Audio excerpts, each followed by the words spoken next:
Welcome to Tech Trends 2014. This year sees the launch of Deloitte's 5th annual report, which examines the 10 technology trends we believe are set to impact business and IT leaders over the next 18 to 24 months. I have with me today Mark White, Deloitte's Global CTO, and Mike Maddison, who leads our security and testing team within technology consulting in the UK. Welcome to you both. Thank you, sir. Hello. Mark, you've been heavily involved in the development of this year's trends, and indeed in previous years. Can you tell us how these trends have been selected?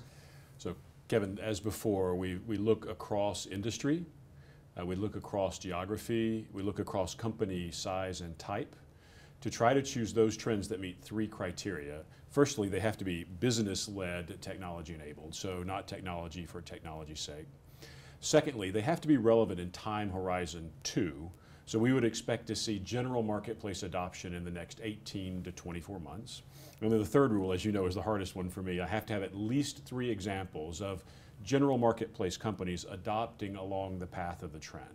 The report's divided into 2 categories, enablers and disruptors. What's the difference between these two, and what can we expect to see in each category? Yeah, so it's actually a little misleading. So the disruptors are intentionally 5 of the trends that we believe, again, in that general marketplace, are going to provide a disproportionate amount of change or a disruptive amount of change through adoption, whilst the enablers are probably trends or topics or ideas on which the CIOs have already spent time or money in the past.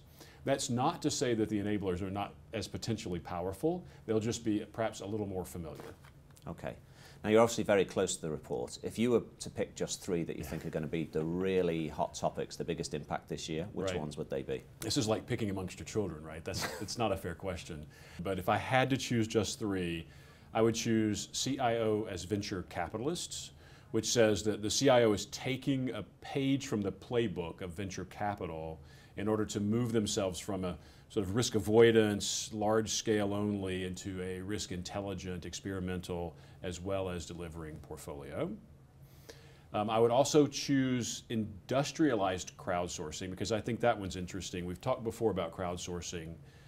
This takes that same from ideation and wisdom of crowds and brings it into the core of the business that changes the talent models, which change the cost models, which then allow us to think about changing the process models and ultimately even the business models, getting all the right talent at the right time from the right place at the right price.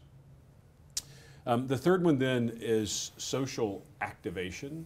So this one is quite interesting. We've gone from, and we've talked about social business and the idea of social technology to enable business over the past several years.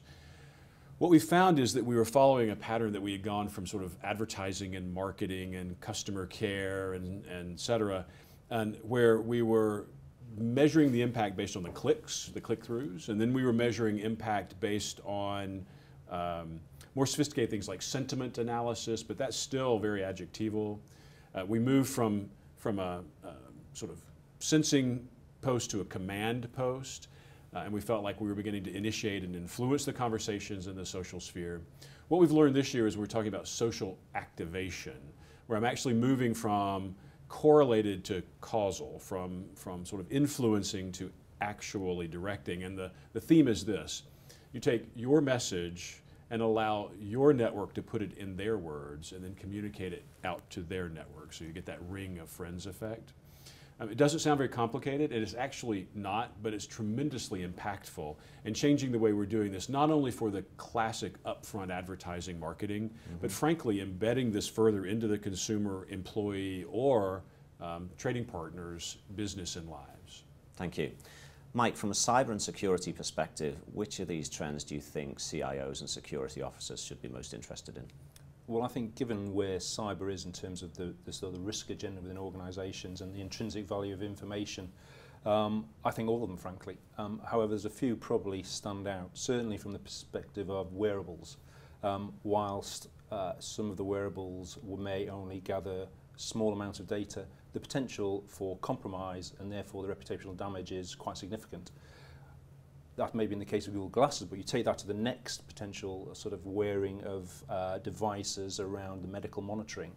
potentially compromise of that could have huge repercussions for both the individual and the organisation. So that strikes me as a particularly interesting area. The other area is around cognitive analysis. It just seems to tackle one of the biggest problems which in the cyber world is big data. Huge amount of data. How do you sift through that to really come out with those nuggets that can help you make rapid, real-time decisions about combating the risk? And that strikes me as one of those. Mark, do you have any final pieces of advice for our CIOs regarding this year's report? So the one piece of advice that we offer pretty consistently every year is first an acknowledgement or recognition that not every one of these trends is going to be relevant to every one of the readers. On the other hand, we would encourage you to read them, to challenge them. Some may be already in your repertoire. Some may seem a little too far out, depending on the industry or geography or company size. But every one of them does represent some of our best thinking, drawn from our colleagues as well as our network of partners in the marketplace, about what is happening in trending of technology for the purpose of business, both improvement and innovation over the next 24 months. So take it, read it, think about it, and decide, even if that decision is that it's not relevant right now. Thank you, Mark. Thank you, Mike. Thanks very much for your input. So that's just a sneak preview of what you can expect to find in Deloitte's 2014 Tech Trends report, which is now available to download from the Deloitte website. We hope it inspires you to think differently about the technology opportunities available to your business over the next year and beyond.